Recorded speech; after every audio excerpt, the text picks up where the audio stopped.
अब जरा war zone का अपडेट ले लेते हैं। अमेरिका ने सीरिया में बहुत बड़ा दांव खेल दिया है। अमेरिका ने जुलानी को सीरिया का कमांडर बना दिया। सिर्फ यही नहीं, अपनी मौजूदगी बढ़ाने के लिए अमेरिका ने सीरिया में अपनी सेना की तैनाती भी बढ़ा दी है।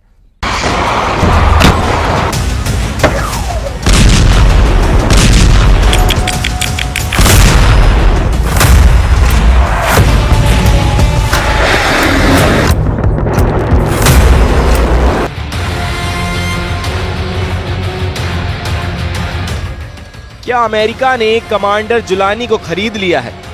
कल तक सीरिया में अमेरिका का 1, 2, 5, 10 या 50 लाख नहीं बल्कि $1 करोड़ का इनामी रहा।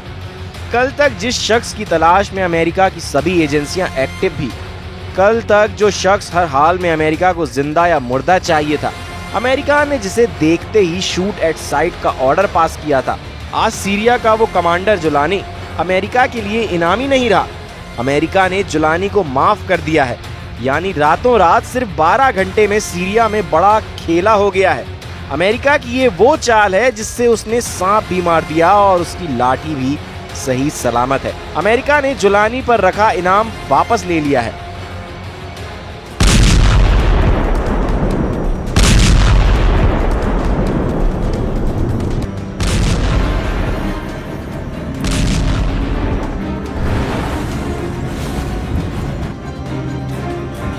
दो 2018 में HTS को अमेरिका ने आतंकी संगठन घोषित किया था और कमांडर जुलानी अल कायदा से जुड़ा रहा है। अमेरिका के ईस्टर्न अफेयर्स मामलों के लिए सहायक विदेश मंत्री बारबरा लीफ ने शुक्रवार को इस खबर का औपचारिक ऐलान किया, जब वो और दूसरे अमेरिकी अधिकारी सीरिया की राजधानी दमिश्क में नए सीरियाई प्रशासन के साथ बातचीत करने के लिए गए थे।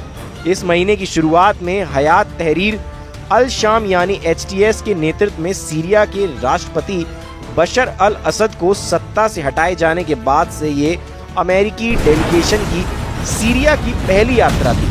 पहले आप देखिए बारबरा लीफ का वो बयान जिसने पूरी दुनिया में तहलका मचा दिया है। अमेरिका ने शुक्रवार की चर्चाओं के दौरान सकारात्मक संदेश देते हुए जुलानी के ऊपर लगाए गए $1 करोड़ के इनाम को हटाने का फैसला किया है। जुलानी और उनके संगठन से ये वादा लिया गया है कि ये अमेरिका के लिए कोई खतरा पैदा नहीं करेंगे।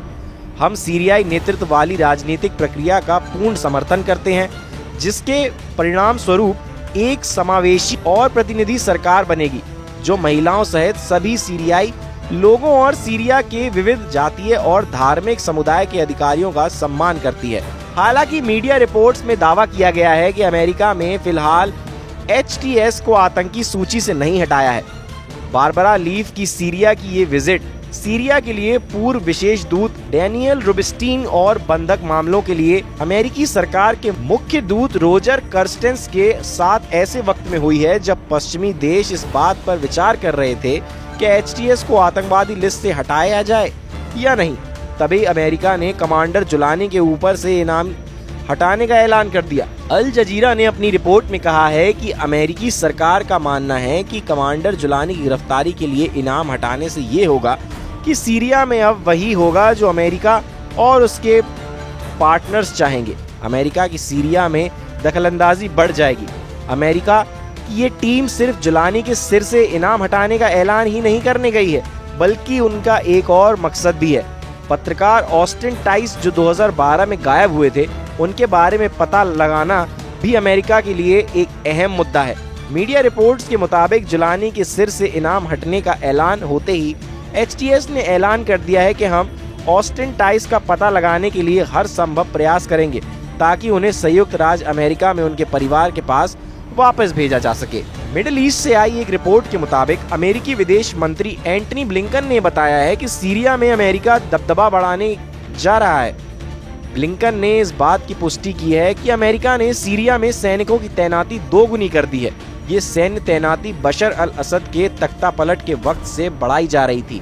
हालांकि पेंटागन ने इसकी डिटेल अब जारी की है, जिसके मुताबिक अमेरिका ने पूर्वोत्तर सीरिया में अपने सैनिकों की संख्या 2 गुनी से ज्यादा कर दी है। पहले सीरिया में अमेरिका के सैनिकों की संख्या 900 थी, जिसे बढ़ाकर 2000 कर दिया गया है।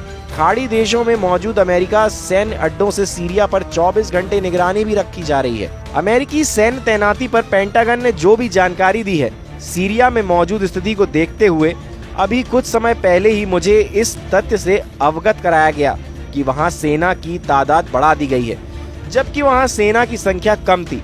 आप जानते हैं ये संख्या 900 के आसपास मानी जा रही थी, इसलिए हमने इस पर गौर किया। आज जब हम आपको ये बता रहे हैं तो अब 900 से काफी अधिक कर दी गई है। अमेरिका को तुर्की के राष्ट्रपति एर्दोआन पर शायद रत्ती भर भरोसा नहीं रह गया है। सुपर पावर बार बार तुर्की के मंसूबे पर शक जता रहा है। नए चुने गए प्रेसिडेंट ट्रंप के बाद अमेरिका के विदेश मंत्रालय में भी एर्दोआन की सीरिया पॉलिसी को पूरी खाड़ी देशों के लिए खतरनाक माना है। वहीं अमेरिका विदेश मंत्रालय के प्रवक्ता का कहना है यह एक बहुत ही चुनौतीपूर्ण मुद्दा है। तुर्की और इन समूहों के बीच लंबे समय से तनाव चल रहा है, इसलिए आगे कोई आसान रास्ता नहीं है, लेकिन यह निश्चित रूप से एक ऐसा रास्ता है जिस पर हम आगे बढ़ रहे हैं। सीरिया में अमेरिका अपनी पकड़ मजबूत करने की सभी कोशिशें शुरू कर चुका है। अल कायदा और ISS जैसे आतंकी संगठन अमेरिका के खिलाफ कभी सर न उठाएं, इसके लिए सुपर पावर ने कमांडर जुलानी को भी अपने खेमे में लाने का जोखिम भी मोल ले लिया है। कमांडर जुलानी की लीडरशिप में बनने वाली नई सरकार से अमेरिका ने बातचीत शुरू भी कर दी है। कमांडर जुलानी पर से इनाम हटाने का ऐलान इसी अमेरिकी पहल का एक हिस्सा है, इसलिए अमेरिका ने सीरिया में अपना डेलीगेशन भेजा है। अमेरिकी राजनयिकों का पहला ग्रुप दमिश्क में है।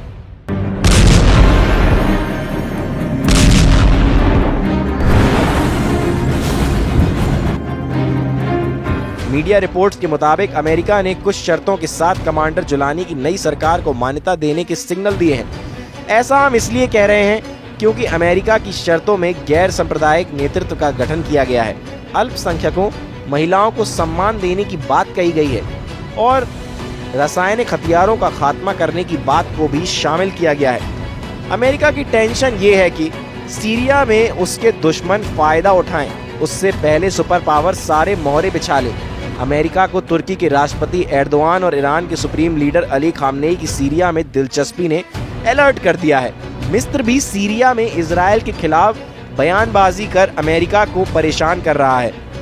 मिस्र के राष्ट्रपति अब्देल फतह ने इजराइल के हमलों पर और कब्जे का खुलकर विरोध शुरू कर दिया है। इस बीच मिस्र के राष्ट्रपति अब्दुल फतह अल सीसी का भी बयान सामने आया है। उन्होंने कहा, हाल में इजराइल के सीरिया के ज्यादा इलाकों पर कब्जा करने, सीरिया की जमीन पर हमले करने और 1974 के समझौते को रद्द करने के एक तरफा रुख के कारण उसकी संप्रभुता का घोर उल्लंघन हो रहा है। मिस्र इन प्रथाओं की कड़ी निंदा करता है और सीरिया की एकता, स्थिरता, संप्रभुता और क्षेत्रीय अखंडता के लिए अपने पूर्ण समर्थन की बात दोहराता है। सीरिया वर्ल्ड वॉर एपिसेंटर बनता जा रहा है। एर्दोआन ने कुर्द लड़ाकों का खतरा बताकर पहले ही सीरिया में सैन्य तैनाती कर ली है।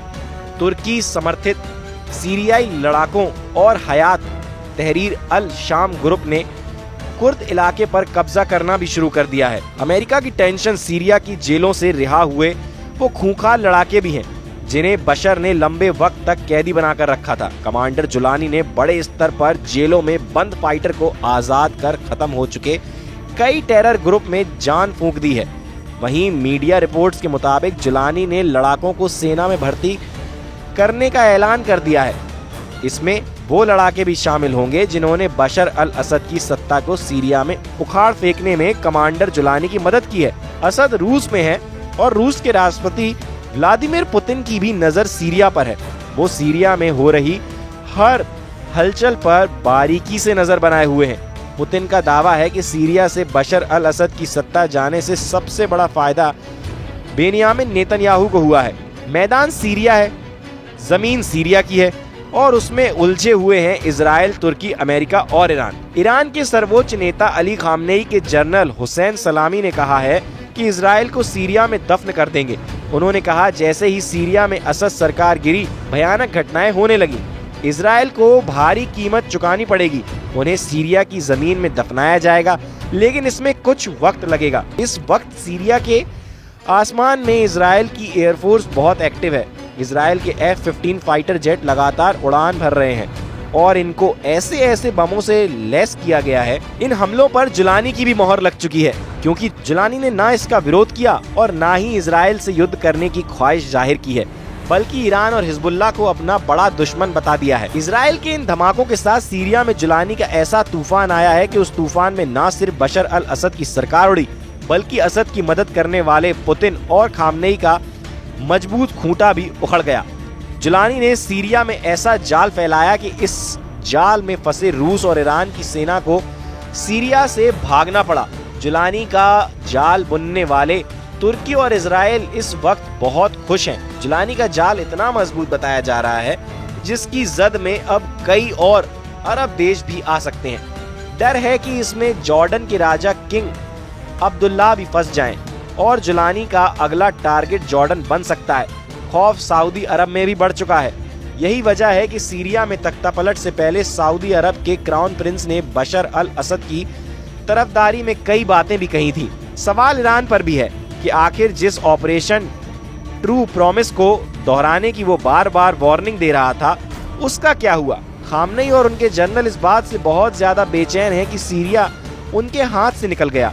बशर अल असद की सरकार ढह गई और अब उस जुलानी का सीरिया पर कब्जा हो चुका है, जो कभी आईएसआई और अल कायदा का टॉप का आतंकी था। अब इजराइल, तुर्की और अमेरिका के इशारों पर खेलना शुरू कर दिया है। नेतन्याहू ईरान के इस दावे की तरफ भी इशारा भी कर चुके हैं। बेनियामिन नेतन्याहू दो बात कह चुके हैं। पहली ये कि इजराइल अब जुलानी की सरकार के साथ संबंध बनाना चाहती है।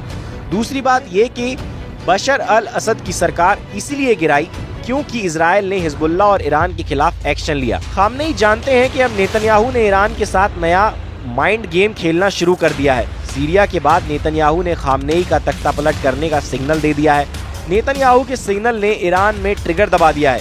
खामनेई अपने जर्नलों और सलाहकारों के साथ लगातार मीटिंग कर रहे हैं।